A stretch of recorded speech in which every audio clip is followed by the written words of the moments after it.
Enrique Correa Ríos nació en Ovalle y su ingreso a la política coincidió con la fundación del Partido Demócrata Cristiano el año 1957.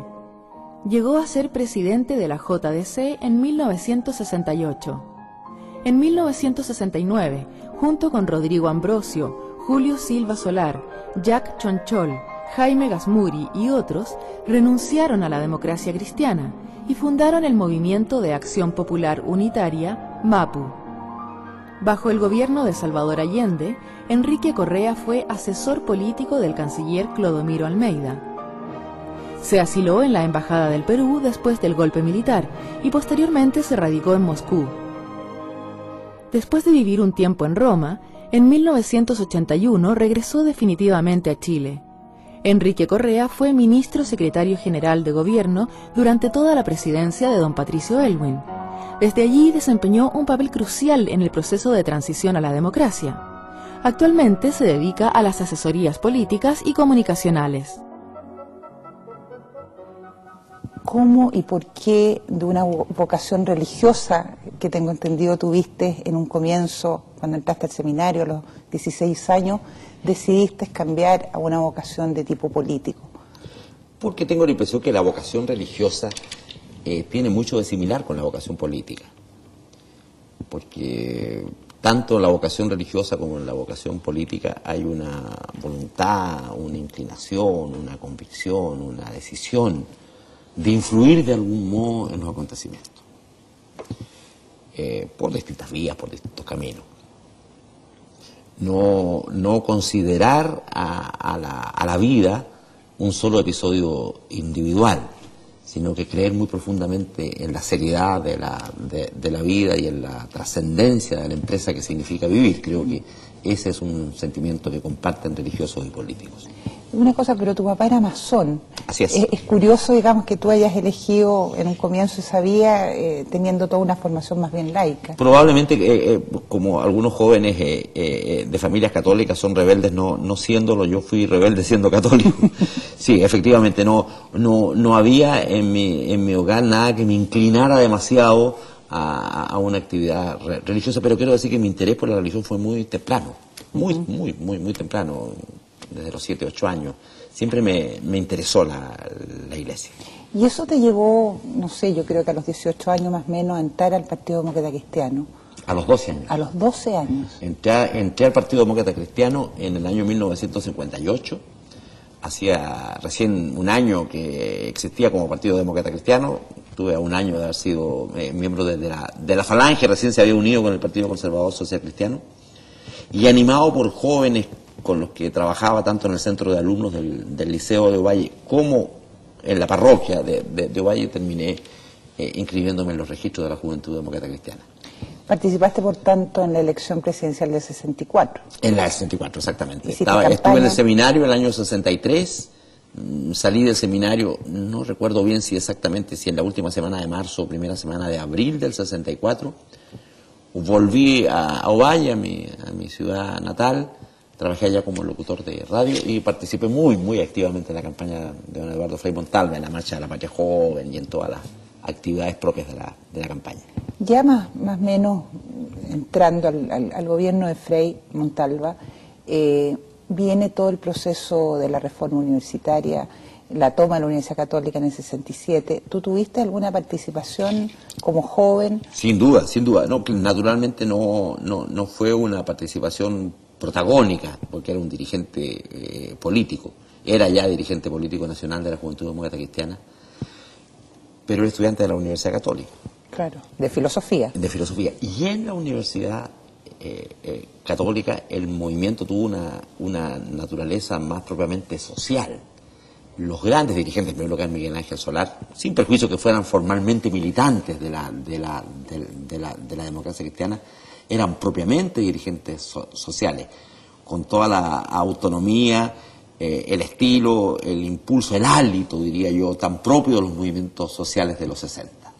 Entonces, desde ese punto de vista, nosotros éramos, no sé si decirle así, si será correcto decirlo así, pero dirigentes políticos más constituidos como dirigentes políticos, y los que llevaron adelante el proceso de la toma y de la reforma eran dirigentes más propiamente sociales, con una gran vocación social y con una gran fidelidad a su propio movimiento por encima de cualquier otra fidelidad política. Creo que esa fue la virtud, la novedad y la frescura que ellos representaron en su momento, especialmente Miguel Ángel Solá. ¿Cómo llegaste a asumir la dirigencia de la Juventud Demócrata Cristiana, que era un cargo, yo creo, bastante apetecido en ese tiempo por los jóvenes más o menos de tu generación? Sí, bueno, fue muy importante para mí dos relaciones en la Juventud Demócrata Cristiana. Una con una personalidad que jugó un papel muy importante en la constitución del pensamiento de la Juventud Demócrata Cristiana de ese tiempo, que fue Juan Enrique Vega, que ahora fue hasta hace poco embajador en Ginebra.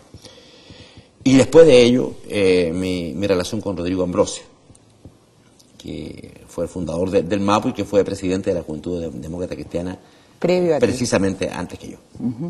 Ahora, y creo que fue Rodrigo el que impulsó la idea de que yo fuera su sucesor. ¿Y qué relación tenías tú con la dirigencia de la generación más vieja, digamos? Bueno, los conocía a todos. ¿A todos? ¿Y bien? Conocía a todos, sí, bien, naturalmente. A don Patricio lo conocía desde que tenía 13 años. Era y sigo siendo un reconocido discípulo de don Jaime Castillo. Claro.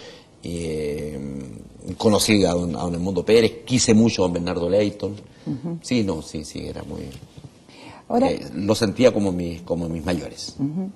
¿Qué papel jugó en líneas generales en la radicalización, ¿ya?, de las posiciones políticas de la democracia cristiana la Revolución Cubana de 59 y todo el proceso, digamos, que se gesta en América Latina y en Chile, de influencia del Che, de Fidel y de sus ideas? Bueno, tuvieron influencia, pero creo que reducir el fenómeno de los 60, de la década de los 60, a una pura influencia cubana puede ser unilateral o puede no ser completo. A ver.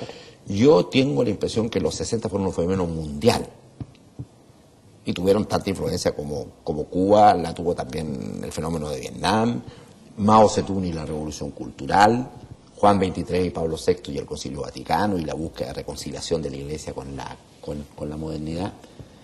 Tú eres historiador, yo no soy historiador, pero tengo la impresión que cuando se escriba con más tranquilidad sobre los 60, probablemente los 60 fueron la década que puso fin a la sociedad tradicional. Puso fin a esa sociedad tradicional que sobrevivió a la modernidad de la revolución industrial y de las certezas progresistas, por llamarlo así, del siglo XIX. La sociedad siguió siendo tradicional en sus costumbres. Y tengo la impresión que los 60 más que nada fue la muerte, el fin de una sociedad tradicional secular. En muchos sentidos, entonces, desde ese punto de vista, fue la década de las revoluciones, pero no solo de las revoluciones políticas. Tú no puedes reducir a una revolución política a los hippies. No puedes dar una traducción política a los Beatles. No puedes dar una pura explicación a partir de influencias ideológica al fenómeno del rock. Creo que los 60 fue el fin de la modernidad, el fin de la sociedad tradicional que sobrevivió a la modernidad. Ahora, en principio yo creo que es obvio que hay una influencia de la Revolución Cubana, pero que hay otros factores, como tú señalas, que influencian en esta generación. Sí, yo tengo todavía más, Patricia, tengo la impresión que la Revolución Cubana es solo un episodio, y no el principal, de una década que es una década de significación mundial, de significación histórica. Ay, pero ¿cuál fue que trasciende con mucho a la importancia que naturalmente tiene Fidel Castro y la Revolución Cubana, pero que trasciende con mucho. Creo que sería sobredimensionar el papel de la Revolución Cubana, que tiene, yo creo, una influencia más bien regional. Sobredimensionar el papel de la Revolución Cubana en una década que yo creo que básicamente es una década, reitero, de fin de una etapa de la modernidad. Fíjate que los 60 llevan al paroxismo el deseo de transformación. Llevan al paroxismo las corrientes que buscan el cambio. Corrientes que buscan el cambio que no provenían del siglo del siglo XX solamente, que no provenían solamente de Lenin, que ya provenían de las barricadas en París en el siglo XIX, de las revoluciones burguesas de 1848. Entonces, de algún modo, los 60 son una década que tiene una significación, yo creo, universal y no solo política y no solo regional. Pero en lo concreto, ¿qué es lo que influencia en ti y en tu grupo político dentro de la Juventud Demócrata Cristiana para radicalizar posturas y entrar justamente en este plano revolucionario? Yo creo que había una corriente mundial, que es una de las corrientes del Concilio Vaticano, que buscaba la articulación entre la teología y el marxismo, entre el pensamiento cristiano y el marxismo, que postulaba el fin del antagonismo entre cristianismo y marxismo. Camilo Torres, ponte ¿tú crees que de alguna manera cooperó en este proceso? Creo que Camilo Torres es una figura heroica. Creo que es lo más parecido a lo que pudiéramos llamar un santo moderno, pero no creo que Camilo Torres haya hecho esta reflexión. Considero que él fue ajeno a esta reflexión. No, me estoy refiriendo más bien a los grandes teólogos constructores del concilio. Y creo que por otro lado se generó una afición, una cercanía, una inclinación a nuevos teóricos del marxismo que postulaban al marxismo no como una doctrina general, no como un cuerpo dogmático, sino que básicamente como el descubrimiento de un método de investigación social. Yo diría que el más destacado y el que más influyó en todos nosotros en ese tiempo fue Luis Althusser. Recuerda tú que Marta Haneke fue precisamente su asistente más querida, digamos, ¿no? Y Marta Haneke estaba vinculado con muchos de nosotros, particularmente con Rodrigo Ambrosio, con Tomás Mulián, que están entre los intelectuales más importantes que construyeron nuestro pensamiento de ese tiempo. Entonces diría yo, por un lado, una radicalidad mundial, no regional solamente, del cristianismo, hija del concilio. Y por otro lado, una evolución del marxismo desde la idea del marxismo como un conjunto o como un cuerpo de dogmas a un método de investigación de la sociedad. Creo que esa fusión, en un tiempo en que las ideologías y las doctrinas tenían una gran importancia, tuvieron sobre nosotros una influencia muy decisiva. Es muy difícil tratar de explicarle a la gente joven cómo en un periodo de la historia de Chile, como fue la década del 60, marxismo y cristianismo, marxismo y catolicismo se dan la mano. Bueno, es tan difícil como explicar ahora que cristianismo y liberalismo son cercanos. Claro. O que socialismo y liberalismo son cercanos. Yo tengo la siguiente impresión respecto de este punto. Creo que la Iglesia Católica vivió un largo invierno conservador después de la reforma de Lutero. Y se apartó no solo del socialismo, se apartó del liberalismo, de la modernidad, estuvo en la esquina opuesta a la Revolución Francesa y en la vereda del frente de la Revolución Industrial. Aceptó a regañadientes el capitalismo y la vida secular. Hasta la redundaron. No sé. Yo creo que hasta el Concilio Vaticano. El Concilio Vaticano II toma, en mi opinión, los grandes temas de Lutero. Todos los temas que Lutero plantea en el siglo XV son los temas del Concilio Vaticano. Entonces, es un esfuerzo dramático. Y Pablo VI lo encarna en todo su drama. Es un esfuerzo dramático por vincular de nuevo, por reconciliar, por reencontrar a la Iglesia Católica con la modernidad. Y el marxismo es parte de la modernidad de ese tiempo. Yo creo que ya vivimos una etapa en que esa modernidad está superada, y creo que los 60 fueron su grito final. Pero el marxismo era parte de esa modernidad, y Marx era un pensador tan legítimo de esa modernidad como lo podía ser Freud, o como lo podía ser Darwin, o como lo podía ser Stuart Mill o Adam Smith. Entonces, encontrarse con ese mundo era encontrarse también con el marxismo. Ahora, probablemente, no es tan teórica la cosa, también puede haber influido el que nosotros éramos jóvenes en los tiempos en que en Chile se derrumbó la sociedad tradicional. Porque no sé si tú estarás de acuerdo, pero El cambio más grande que ha habido en Chile y más traumático y más terrible fue la reforma agraria.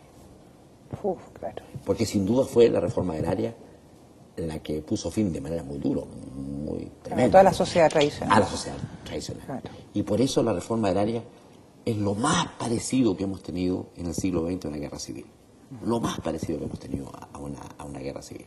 Y eso se dio bajo el gobierno de Frey, aunque hubiera Sí, nacido, bueno, digamos, y además con yo Alessandri. tengo la impresión, en eso podemos tener opiniones distintas, yo tengo la impresión que era indispensable hacerlo y tengo la impresión que por alguna razón los grandes economistas que dirigieron las reformas económicas en el tiempo de Pinochet no reconstruyeron el latifundio, porque no era el latifundio el tipo de propiedad que se requería para la modernización de nuestra agricultura. Esa es otra discusión. Pero más allá de los dilemas y de las categorías éticas y de las necesidades históricas, esa fue sin duda la muerte de la sociedad tradicional. Entonces creo que también éramos hijos de ese proceso transformador. Ahora, a ti se te conoce, junto con muchos personajes políticos que hoy día, digamos, desde el año 90 en adelante, están en plena actividad política, miembros de la Concertación, como uno de los fundadores de un movimiento muy importante en Chile, que es el MAPU, que, bueno, desapareció, pero tuvo una enorme influencia en su momento. Yo quisiera que me contaras un poco por qué surge el MAPU, por qué se desgaja esta juventud del Partido Demócrata Cristiano y forman un movimiento distinto, diferente, yo digo más radicalizado, obviamente, que la Juventud Demócrata Cristiana, y creo que esto es en el año 1969, un poco antes de la elección de Allende, digamos, de las elecciones presidenciales del 70. ¿Cómo y por qué emerge este grupo liderado por un hombre de tanta fuerza, digamos, interna como era Rodrigo Ambrosio? Te quiero decir tres asuntos en relación con tu pregunta. Uno, la formación del MAPU es parte de un fenómeno más global que se produce en América Latina y que es la instalación en la izquierda propiamente tal de jóvenes cristianos. La instalación en la izquierda propiamente tal de jóvenes cristianos, de jóvenes provenientes del mundo católico, militantes políticos o militantes o dirigentes estudiantiles o dirigentes sociales. Junto con la constitución del MAPU en Chile, se produce la constitución del MIR en Bolivia, que si bien tiene el mismo nombre del MIR chileno, es una contraparte del MAPU chileno. Un fundador muy importante del MIR es el expresidente de Bolivia, Jaime Paz. Claro. Paz Tensor. La Juventud Demócrata, Jaime Paz. Jaime Paz, el presidente de Bolivia, anterior al primer gobierno de Gonzalo Sánchez de Lozada, vale, y actual parte de la coalición de gobierno con Sánchez de Lozada. Él fue el fundador del MIR de Bolivia. En Perú, la Juventud Demócrata Cristiana completa se transforma en el Partido Socialista Revolucionario, el PSR, que fue una de las fuerzas políticas de sustento del gobierno del presidente Velasco Alvarado. En Brasil, antes de constituirse el MAPU, nosotros miramos mucho esa experiencia, los jóvenes de la Acción Católica se radicalizan y constituyen la Acción Popular, AP. Un líder muy importante de AP es José Serra, que ahora fue candidato presidencial en Brasil en contra de Lula, lo derrotó Lula. Entonces, es muy importante decirlo y subrayarlo, el MAPU no es que no es fenómeno solo una idea chilena, que este es un fenómeno que de alguna manera tiene que ver con una corriente mundial, con la radicalización de jóvenes cristianos y con la instalación de jóvenes cristianos en la izquierda, en una izquierda que había sido secularmente laica. Exacto. Un segundo asunto que me interesa mencionar respecto de tu pregunta es el fenómeno chileno propiamente tal. Y tengo la impresión que los 60 se abren en Chile con la idea de la revolución. La revolución hoy día es una palabra entre anticuada y prohibida en Chile. Más anticuada que prohibida, creo yo. Pero es la palabra dominante. Pero no solo es la palabra dominante en el movimiento comunista o en la izquierda más clásica o más histórica. Es también en la iglesia. ¿Qué leíamos nosotros, los jóvenes católicos, en el año 1961-1962, cuando yo estaba terminando mi enseñanza secundaria? Leíamos las ediciones especiales de la revista Mensaje, Revolución en América Latina, claro, y reformas estructurales en América Latina. Entonces, el tema de la revolución es un tema muy importante. Nosotros fuimos detrás del embrujo de la candidatura de Eduardo Frei bajo la consigna de la revolución en libertad, o de la expresión todo tiene que cambiar. Todo tiene que cambiar. Entonces, mayo del 68. En mayo del 68, y naturalmente nosotros nos sentíamos protagonizando nuestra propia hazaña revolucionaria con la elección de Frei. Entonces se fue generando un conjunto de demandas cada vez más radicales al gobierno del presidente Frei. Y fue generándose entonces una hendidura muy profunda en el Partido Demócrata Cristiano respecto de este punto. Entonces fue un fenómeno propiamente nacional. Pero un tercer asunto que quería comentar, porque probablemente no haya otra oportunidad de hacerlo también en otro programa que no sea este, con un programa como el tuyo. Creo que es muy necesario decir que las ideologías nos cegaron. Y que, a diferencia de la teoría que te permite ordenar la realidad y conocerla mejor, la ideología sustituye a la realidad. Y nosotros fuimos ciegos a la inmensa significación del gobierno de Eduardo Frei Montalva. Fuimos ciegos, fuimos injustos, fuimos intolerantes y le causamos a nuestro partido de origen un dolor fuerte, innecesario, y al presidente una frustración inexcusable.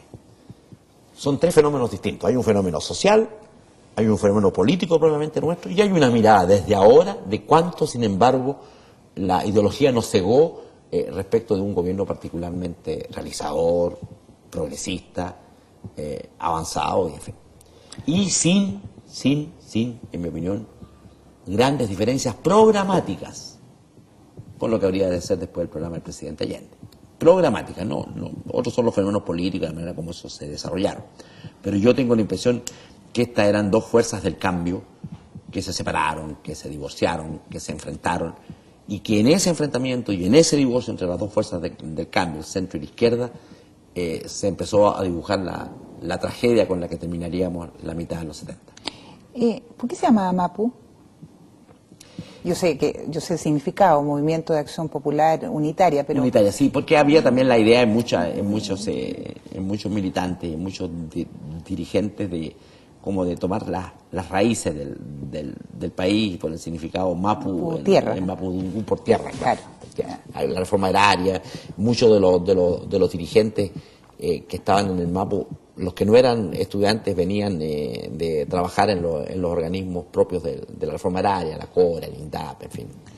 Había una cultura en torno a este punto. Recuerda tú que el primer secretario general del Mapu no es Rodrigo Ambrosio, sino que es Jackson Chonchol, claro, precisamente el vicepresidente de INDAP de tiempo de Eduardo Frei Montalva y después ministro de Agricultura, sí, en el gobierno del presidente Allende. Ahora, me llama la atención, o nos llama la atención, que más que un partido es un movimiento. También la UDI en un momento, cuando nace en Chile, ya obviamente en la década del 80, surge como un movimiento y se han hecho muchos paralelos en la forma de organización. ¿Por qué no nos explicas un poco por qué? No, se parece mucho. Yo tengo la impresión que, no sé si será por la fuerza que en ambos partidos tuvo en la formación de las élites dirigentes, los intelectuales formados en la Universidad Católica, no sé si por el parentesco generacional, pero el partido que más se parece al MAPU, la verdad, es la UDI. En primer lugar, porque tiene una un conjunto de convicciones muy grandes. Eran más doctrinarias probablemente y más ideológicas en los 60 que ahora, pero un conjunto de convicciones muy grandes. Porque tiene una inclinación al poder irresistible. La UDI tiene algo de parecido a esos personajes de Shakespeare, que son capaces de hacerlo todo con tal de llegar al trono, por su vocación de poder tan acentuado. Y creo que tienen un concepto de partido muy interesante, en el sentido de considerar a la política no una empresa individual, sino un estado de ánimo colectivo, una cierta misión comunitaria, un cierto propósito común, que creo que fue muy importante en el MAPO hasta su disolución. Ustedes apoyaron obviamente la candidatura de Allende y llama la atención que hay dos personajes que entran al gobierno de parte del MAPU, que como tú mencionabas antes, Jackson Chol como ministro de Agricultura y José Antonio Viera Gallo como subsecretario de Justicia. Me interesa que entremos un poquito ahora en lo tuyo. Tú, tengo entendido que trabajaste muy cerca de Clodomiro Almeida en el Ministerio de Relaciones Exteriores. ¿Cuál era tu rol ahí, tu papel? En ese tiempo existía había un coteo, en el cuadro directivo del ministerio, un cargo que se llamaba asesor político. No era un asesor ad hoc, como se diría ahora, sino que era parte del escalafón directivo del ministerio. Estaba el subsecretario, el director general, los directores, y había un cargo equivalente a un director que era el de asesor político. Y efectivamente don Clodomiro quiso que yo tomara ese papel. Yo ya me había acercado bastante a él durante un tiempo y trabajé durante el año 1971 con él. La razón por la que llegué a ese cargo fue la designación de Juan Enrique Vega como embajador en Cuba, debido a que el embajador en Cuba que designó el presidente Allende, que era Jaime Gasmuri, no fue aprobado por el Senado. Que era de tu partido. Juan Enrique Vega era, todos éramos del MAPO. Juan Enrique Vega era asesor político y Juan Enrique sí fue aceptado por el Senado y don Clodomiro prefirió que yo fuera a ese cargo, que reemplazara a Juan Enrique Vega. Estuve allí en el año 1971 y después también salí de ese cargo y me fui a un cargo propiamente en el partido, en el MAPO. Y me reemplazó en el cargo José Miguel Insulza, que es el actual ministro del Interior. Dicen que fueron los tres asesores políticos que tuvo don Cloro, como le decía. Por lo que yo he leído, tú te entendiste mucho más con los norteamericanos que con los cubanos, ¿es cierto? Bueno, en verdad me tocó más bien protagonizar tensiones con los cubanos, porque la relación entre el gobierno del presidente Allende y el gobierno cubano fue más tensa que lo que se conoce, o lo que se dice, o lo que a veces se busca decir. A algunos les gustaría poder afirmar que el gobierno de Allende era casi la reproducción del gobierno de Fidel Castro. Eso no es así. Las tensiones eran muy fuertes, muy fuertes. ¿En qué se manifestaban? Y a mí me tocó protagonizar algunas de esas tensiones. No protagonizar, eso es un exceso. En algún momento sí protagonizar, uno o dos, pero en general ser parte de esas tensiones. Esas tensiones además se aplicaban con particular fuerza en la relación con don Clodomiro Almeida. Nunca don Clodomiro Almeida tuvo en ese tiempo una buena relación con los cubanos. Después habría de tenerla, naturalmente, cuando deberían de pasar todas las cosas que pasaron en Chile. Yo creo que se expresaban en la idea que los cubanos nunca creyeron que en Chile se podían hacer transformaciones radicales por la vía democrática y por la vía institucional, como era la convicción del presidente Allende y como fue la convicción del presidente Allende hasta que murió. Creo que hubo en ese terreno clave, esencial, una diferencia que nunca se superó. No sé si tú sabes, pero cuando Fidel Castro vino a Chile, se despidió del presidente Allende en el aeropuerto sin haber acordado una declaración conjunta, porque no tuvimos acuerdo en la declaración conjunta. Trabajamos la noche entera, yo fui parte del grupo chileno que negoció esa declaración, y recién, ahí podría equivocarme, pero sí, si no me equivoco, cuando Fidel Castro estaba en Lima, recién ya se acordó los puntos más controvertidos y se dio a conocer tardíamente, horas después, una declaración conjunta. Pero te quiero decir que en el minuto que el presidente Allende y el presidente Castro se despidieron en el aeropuerto, Diciembre del 71. no había declaración conjunta acordada porque había tensiones doctrinarias o de conceptos muy importantes entre ambos gobiernos. Y tuve, efectivamente, sí tuve, por instrucción del ministro, relaciones bastante intensas, como era indispensable tener, en mi opinión, con representantes o con funcionarios de la embajada norteamericana. Pero si quieres que te diga con franqueza, yo en ese tiempo era mucho más amigo de los soviéticos, ¿verdad? Yo tenía la impresión que los soviéticos representaban una combinación que me resultaba atractiva. Por un lado, cambio, y por otro lado, moderación. Entonces creo que cambio, moderación, un cierto pragmatismo en política, que duró hasta el golpe en Chile, porque después también se produjo un giro a la izquierda en la política soviética. Eran los tiempos de la coincidencia pacífica. Todavía, aunque ya no estaba Khrushchev en el poder, se vivía bajo el influjo de la distensión. No había un entusiasmo todavía demasiado grande en los soviéticos por la revolución cubana, porque no sentían que era lo correcto sembrar de guerrillas en América Latina. Les parecía atractivo e interesante un proceso institucional como el chileno. El Partido Comunista chileno era además el más moderado de los partidos de izquierda. Entonces ese mundo me parecía más atractivo. Si tuviéramos de hablar de qué me sentía más cerca en esos momentos en el mundo internacional, yo diría más cerca de lo que era en ese tiempo la Unión Soviética. Dentro de los partidos de la Unidad Popular, al parecer, por lo que tú también estás señalando, el MIR con el PS era la radicalización y la vía, digamos, no democrática para llegar a alcanzar el poder en un momento determinado. El MIR sí, con toda claridad, pero el PS ha sido y será siempre una fuerza de gran complejidad. Creo que esa es parte de su riqueza y de su permanencia en la historia, además. Entonces yo diría que el PS era el escenario en donde estas tensiones se vivían con mayor fuerza. ¿Cuál era tu relación Porque don Clodomiro, Rolando Calderón, Ezequiel Ponce, Carlos Lorca, eran partidarios de una línea francamente más moderada y más cercana a la línea del presidente Allende. Y había otro sector que era más exigente, de transformaciones más radicales. Aniceto Rodríguez también era parte de esta corriente. ¿Y tú crees que Carlos Altamirano estaba en esa línea más moderada o estaba en la línea más...?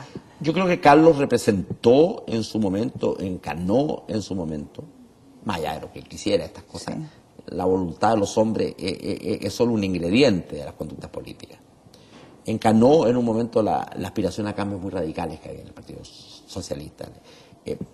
Cuba había impactado muy fuertemente en el Partido Socialista y de alguna manera Carlos Altamirano, que era un dirigente político de gran experiencia, encarnó de alguna manera esa óptica, ese modo de ver las cosas.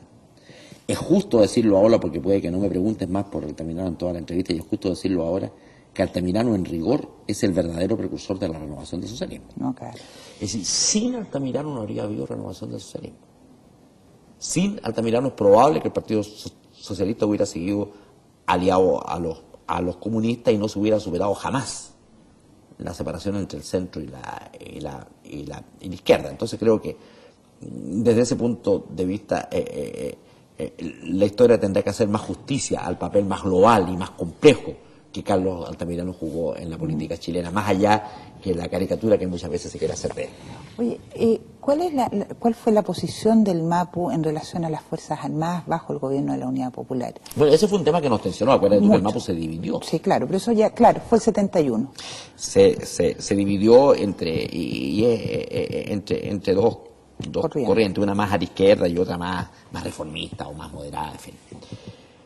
La más reformista, moderada, no sé cómo llamarla, la que dirigía Gasmuri y en la que yo formaba parte. Obrero campesino, el MAPU obrero campesino, era partidario de un entendimiento con la democracia cristiana y de un entendimiento y de una política de aproximación con los militares. el escenario ideal para esa corriente habría sido un pacto de lo que ahora llamaríamos gobernabilidad, en ese tiempo llamamos pacto constitucional por la estabilidad, con la democracia cristiana, y por tanto hubiéramos estado muy contentos que hubieran resultado el diálogo entre en ese tiempo senador Elwin y el presidente Allende, y por otro lado éramos partidarios de un firme entendimiento y colaboración entre el presidente Allende y las instituciones militares. Nunca fuimos partidarios del entendimiento con corrientes militares. Nunca fuimos partidarios de la formación de fracciones militares. Y nunca el general Prat fue partidario de eso. Y el general Prat era sin duda un interlocutor muy privilegiado del gobierno de la época. ¿Tú conociste al general Prat? Sí, mucho. ¿Cómo era su mirada justamente frente a esta revolución de empanada y vino tinto que estaba llevando a cabo Salvador Allende? Se ha hablado mucho sobre la posición política, en definitiva, que va a tener que asumir el general Prat, que tiene que asumir en un momento y sobre todo cuando es nombrado. Bueno, yo creo que está bastante explicado en sus memorias. Sí. El general Prat tuvo siempre una mirada institucional a todos estos asuntos. Pero tenía vínculos. Y lo que a él más le importaba, como lo explica en su memoria por lo demás, era evitar que las Fuerzas Armadas terminaran siendo atomizadas, destruidas, divididas, y que las Fuerzas Armadas terminaran jugando un rol político. Entonces, desde ese punto de vista, creo que él tenía una mirada no tanto política, sino que institucional, respecto de lo que estaba ocurriendo en Chile. Para él, el presidente Allende era el presidente constitucional. Él veía un grave riesgo de quiebre institucional, no quería asociar, como no lo quería Schneider tampoco, asociar a los militares a ese quiebre institucional. Tenía un gran temor a que ese quiebre pudiera ser un baño de sangre en el que terminaran finalmente comprometidos los militares y el ejército fue el principal amor de su vida, No habría de imaginar él que él también iba a ser víctima personal de esa tragedia. Pero yo disto de pensar en el general Prat como un general rojo. En ese sentido, fíjate, tú eres historiador y yo, es muy distinta la figura del general Prat a la del general Ibáñez o la de Manuel Queroe, los líderes militares de la primera mitad del siglo. Es muy distinto. Pensaba mucho en Ibáñez siempre, el general Prat como una figura a la que había que analizar con más detalle, y de hecho en la memoria le dedico un buen párrafo a esto, sí. Un buen espacio a esto. El general Ibáñez y el coronel Grove fueron militares propiamente políticos, fueron los militares que pusieron fin a lo que pudiéramos llamar la resaca aristocrática en el ejército posterior a la guerra civil del 91. Y desde ese punto de vista, Prat era más bien defensor del tipo de ejército institucional que se constituyó a partir de la estabilización de la República en el 32, con el segundo gobierno de Arturo Alessandri. Y más bien no quería o pensaba que no era positivo reeditar una figura como la de Ibáñez, una figura militar que tuviera un influjo en la política nacional, como terminó siendo en la última parte del siglo Pinochet, finalmente. Entonces, no era propiamente un general político y no creo que pueda ser asimilado a la figura de un general rojo. O sea, creo que sería una inexactitud histórica. Si tú tuvieras que hacer el mea culpa generacional en torno a lo que fue el gobierno de Allende, que lo hicieron, de hecho, ustedes en el exilio, ¿cuáles serían los puntos más fundamentales que tomarías en cuenta? De nuevo, uno puede mirar esto desde dos ángulos, ¿no? Uno, el propiamente político, que yo creo que es el más importante y el más entendible. Y es creer que era posible realizar cambios de trascendencia en Chile sin contar con una mayoría política de gran envergadura, que habría significado un compromiso histórico de largo plazo entre el centro político, la democracia cristiana y la izquierda. Suponer que la sociedad tradicional chilena podía morir y ser sucedida por una sociedad moderna, sin contar con esta unidad de la mayoría que en ese tiempo representaba las fuerzas del cambio. Yo diría que ese fue nuestro principal error. Y desde un punto de vista más global, creo que está bien dicho ya todo. Yo creo que fue el creer que la ideología presidía la política. Creo que no comprendimos bien la sustancia de la política moderna desde Maquiavelo, y es que la política se independizó del cielo. La política no depende ya de los dioses, ni de las ideas genéricas, y creo que todavía éramos esclavos nosotros de una cierta ceguera ideológica para mirar la política. Unos más, otros menos, pero en fin, pero todos éramos partícipes de ese mismo error. Pero si hemos de precisar el error político, que fue el error político que tuvimos que reparar después para poder hacer la transición, fue esta separación suicida entre el centro y la izquierda. Y creer que sin esa unidad era posible, de todas maneras, llevar a cabo cambios trascendentales. ¿Tú los días previos al golpe te imaginabas que eso iba a venir, como se imaginaba todo Chile? Sí, yo creo que todos suponíamos que iba a venir. ¿Y te preparaste para ello? Es decir, ¿sabías dónde te ibas a esconder? Sí, claro, sí, ocurría algo, sí. Teníamos tomadas medidas que no resultaron muy eficaces, también en otros lugares que lo programado. Ahora, claro, naturalmente, suponíamos que si había un golpe o un intento de golpe, el intento de golpe podía ser también frustrado, porque todos confiábamos que quien iba a defender a la constitucionalidad y el gobierno constitucional iba a ser el general Pinochet. Esa era nuestra convicción, así se lo habíamos escuchado, así lo había prometido, y en fin. ¿Conversaste tú a posteriori, ya estamos hablando en el 89, 90, en el periodo de la transición, con el general Pinochet de estas cosas? No, de estas cosas no. ¿No? No. Siempre mis conversaciones con el general Pinochet fueron conversaciones muy institucionales, sobre temas que tenían que ver con la actualidad, sobre asuntos que básicamente tenían que ver con el modo como teníamos que llevar las cosas para que el país tuviera paz. Fueron siempre conversaciones por encargo del presidente, con conocimiento del presidente y con agendas concordadas con el presidente. Nunca entré ni habría entrado en intimidades con el general Pinochet. No creo que correspondiera. El exilio fue duro para mucha gente, sobre todo en países, en los socialismos reales. ¿Qué pasó específicamente? Porque tú te asilaste, te fuiste a la Embajada del Perú, después te fuiste a Perú, creo que después a Moscú y a Alemania, oriental. No es así. Son dos etapas. Perdona, es probablemente la única digresión personal que haga respecto de los puntos que yo creo que son más bien hablar de los acontecimientos. Pero sí, efectivamente, me asilé a fines de 1973, estaba en un riesgo bastante alto. Me salvó la vida, se puede decir, Carlos Portales, actual director general de la Cancillería y ex embajador en la OEA y en México, y Arturo García, el embajador del Perú. Y tuve una estancia breve, aunque muy grata, en Perú.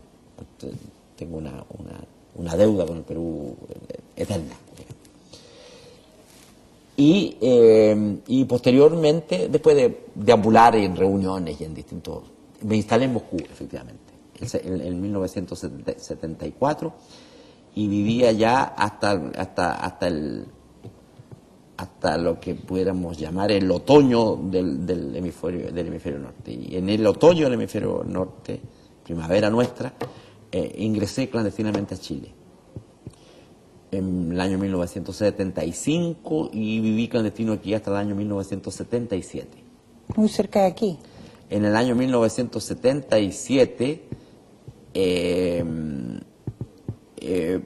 salí de nuevo. Mi propósito o mi idea en ese momento era haber vivido en Roma, en Italia. Pero don Clodomiro estaba en Berlín. Claro.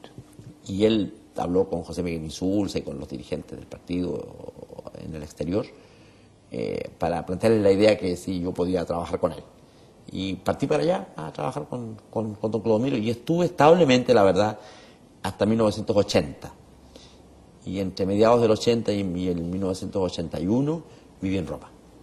Esa es más o menos mi trayectoria afuera. En tu paso por Alemania Oriental, tengo entendido que había muchos exiliados que llevaban a cabo en la Alemania una especie de proletarización forzosa, ¿ah? Y que tú fuiste uno de los líderes, digamos, ahí, que intentaste morigerar un poco esa situación un tanto dificultosa que estaban viviendo muchos los exiliados en ese país. ¿Es cierto eso? Sería agrandar un poquito mi papel. Yo era dirigente de mi partido, el MAPU Obrero Campesino, que era el partido más pequeño de los que tenía exiliados en la RDA, en la República Democrática Alemana. Y naturalmente que respecto de los militantes de mi partido, yo tuve esa opinión. Yo era partidario que ellos tuvieran trabajos que fueran consistentes con su formación profesional, que tuvieran libertad para entrar y salir del país, que no estuvieran sujetos a las condiciones de un ciudadano de la RDA sin que yo entrara a intervenir allá, en mi opinión sobre los temas de las instituciones políticas de la RDA, aunque tenía mi opinión, naturalmente. Y sí, postulé eso, pero respecto a los militantes de mi partido, además no había alguna instancia en la que uno pudiera conversar respecto del destino de los chilenos en general, porque el modo como en la República Democrática Alemana se estructuró la relación con los exiliados fue estrictamente a través de sus partidos. Y por tanto los dirigentes de los partidos teníamos autoridad para hablar y discutir la situación de nuestros militantes, los del Partido Comunista lo suyo, los del Partido Socialista lo suyo, que eran los tres partidos que tenían presencia institucional en la RDA, el Partido Socialista, el Partido Comunista y el MAPU Obrero Campesino. Lamentablemente se nos está yendo el tiempo. Para variar nos quedamos, digamos, con una cantidad enorme de preguntas que hacerte, pero quiero tomar para terminar el tema de la transición. ¿Hasta qué punto? ¿Me permite decirte una cosa? Sí. Ojalá que pudiera salir. Viviendo en la RDA, y en mucho contacto con Europa Occidental, tiene que pensar que la sede de nuestro partido en el exterior no estaba en la RDA, yo ahí representaba más bien al partido ante los organismos de la izquierda. La sede de nuestro partido estaba en Roma, y nuestro dirigente allí era José Miguel Insulza. Pero estando en la RDA, sufrimos mucho el influjo, sin embargo, de las nuevas corrientes del comunismo de Europa Occidental, que eran muy similares a lo que hoy día sería la socialdemocracia, el eurocomunismo, Carrillo, sobre todo Berlinguer. Porque Berlinguer se inspiró el secretario general del Partido Comunista Italiano, claro. se inspiró para su política en el golpe chileno, en un gran texto que se llama El Compromiso Histórico. Sí. Pero esa es la teoría. Pero lo que yo creo que generó un distanciamiento que después no tendría remedio entre nosotros como grupo dirigente del MAPU y los países de Europa del Este fue primero la ocupación de Afganistán, a la que nosotros nos opusimos, y especialmente la crisis polaca. Y en particular la crisis polaca por la fuerte presencia en la rebeldía polaca contra el régimen de dos elementos para nosotros muy, muy queridos: la Iglesia, el cristianismo y los sindicatos. Creo que no hemos escrito ni hemos hablado suficiente sobre el papel que tuvo en nuestra propia renovación. Ya no fenómenos ideológicos, conceptuales, sino que un fenómeno histórico, concreto, práctico, como fue la primavera polaca. Claro, porque el socialismo se divide, ¿no es cierto?, en el socialismo Almeida y el socialismo Altamirano, y tú sigues la línea más bien de don Carlos, digamos. Sí, con gran enojo de don Cloro. Sí, claro, porque tú eras muy amigo. Y hasta el fin de sus días, lo acompañé hasta el último momento. Una pregunta final. A tu juicio, ¿el verdadero hombre de la transición es el general Pinochet o es Patricio Aylwin? Patricio Aylwin. ¿Por qué? Porque tengo la impresión que sin la política de los consensos, que sin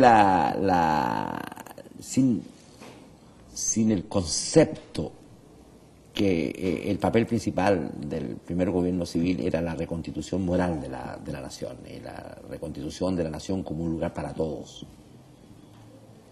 En la postergación de muchas de las ideas más propias, en función y en servicio de la construcción por fin de un lenguaje común de todos, eso fue lo que hizo la transición. Pero sin un Pinochet que hubiera permitido eso. No tenía otro camino. ¿Sabes por qué no tenía otro camino? Porque la fuerza de Pinochet, y creo que estarás de acuerdo en eso, nunca tuvo que ver con la brutalidad militar de su régimen. La fuerza de Pinochet tuvo que ver con la eficacia de sus reformas económicas. Ese fue el único viso que dio legitimidad a su gobierno.